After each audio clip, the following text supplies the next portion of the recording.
The following opinions are solely those of BoatTEST.com and its test captain. Hi, Captain Steve for BoatTEST.com, and today I am on Yamaha's 190 FSH Sport. This is a boat that brings a lot of versatility to the table, so let's see how they've done as I do a full features walkthrough and performance evaluation.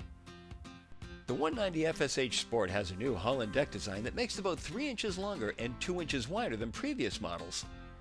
This provides a more versatile bow area for passengers to sit and anglers to cast or throw nets. The Sport Edition is one of 3 versions of the 190 FSH and comes with a color-matched tower and canvas top as standard. Let's start our inspection at the bow. With the bottom cushion removed, there's space for an angler to cast. Working aft, the foot rails measure 4 inches, 6 inches, and 7 inches above the platform for safety. For storage, the in-deck hatch opens on tension hinges, and the compartment continues aft to starboard where it's accessible through a second entry.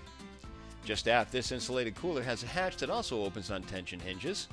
It drains so it can be used as a fish box. To port, there are dedicated locations for Plano tackle boxes, and outboard are rod storage slots. To add seating capacity, this cushion snaps in place in the bow, and there are grab handles to each side meeting ABYC standards. Working our way aft, there's seating on the front of the console, and the whole seat is hinged, raising on gas struts to provide access to storage and the helm rigging. Inside, there's 4 feet 5 inches of overhead clearance, and this canvas cover pulls aside to make it easy to get to the back of the dash panel. The T-top structure is bolted to the deck, leaving 20 inches of side deck space. It's finished in a durable powder coating that reduces maintenance and adds its good looks. Integrated grab rails are a natural reach. Up top, holes accommodate longer fishing rods in the vertical mount holders. The built-in tool racks in between the rod holders are handy, and there are courtesy lights in the console base. On the starboard side of the console, there's a stereo speaker, a vent, and the horn. Outboard, the 4.5-inch wide coaming pad felt a little hard when we leaned into it, but still not as hard as the non-skid deck fiberglass. The pad height tops out at 22 inches. Additional rod rack storage is in each gunnel. The raw water washdown is actually powered by the jet pump. At the helm, there's a wraparound acrylic windscreen, 2 cup holders with soft vinyl finish between, and a small drainage channel. To port, there's a 4.3-inch Connect touchscreen with a compass alongside and the accessory switches with individual circuit breakers just below. The stereo remote is to starboard with a grab handle and drain. All the way to port are the ignition with emergency shutoff lanyard and blower switch. The steering wheel is mounted on a tilt base. Rocker switches for the bilge, live well pumps, and aerator are just above those for the jet wash pump and the idle speed control. The shift and throttle lever is comfortably positioned. Helm storage starts with this open tray to starboard. It's self-draining with a deep retainer, and there are connectivity plug-ins. This glove box style hatch has a cable to keep it from falling down, and the hatch locks. Underfoot, there's a snap-in soft mat and foam cushioning on the angled footrest. The leaning post is 32 inches wide, and the outboard cushions are 20.5 inches wide. The backrest cushions are removable, and beneath the starboard hatch is a small storage tray and the 25-gallon aerated live well. The dual batteries and switches are under the port aft seat bottom cushion. We like that Yamaha uses gas struts under the hatches so they stay up on their own. Twin gas struts support the leaning post base when it's raised to reveal the 1.8-liter Yamaha high-output engine.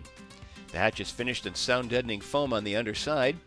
Remove the outboard bottom cushions and swing the leaning post backrest forward, and there's room to cast at the rear of the 190 FSH as well. The stern swim platform has aft-facing backrests, and under the in-deck hatches are, from left to right, wet storage, the jet pump cleanout ports, and dedicated space for a 5-gallon bucket. There are even handles integrated into the bottom of the bucket to make it easier to handle. Now let's see how the 190 FSH Sport performs. She measures 19 feet 5 inches long, has an 8-foot 2-inch beam, and a draft of 16 inches. Dry weight is listed at 2,575 pounds, and with 2 people, test gear, and 75% fuel on board, we had an estimated test weight of 3,175 pounds. Cranking up the engine at 7,400 RPM, we hit a top speed of 40.9 miles per hour. Best cruise came in at 6,000 RPM, where we recorded 28.1 miles per hour and 6.8 gallons per hour, which translates to 4.2 miles per gallon and gives the boat a range of 150 statute miles, all while still holding back a 10% reserve of the boat's 40-gallon fuel capacity in reserve.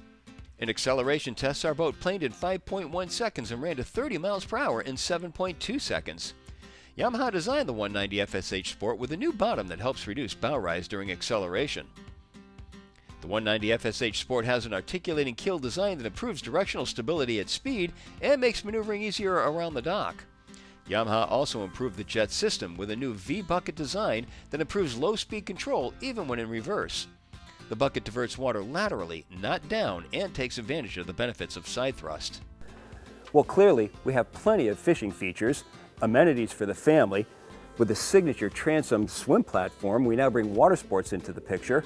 It all seems to come together very nicely with the 190 FSH from Yamaha, and that's my full features inspection and performance evaluation. For BoatTEST.com, I'm Captain Steve. We'll see you on the water.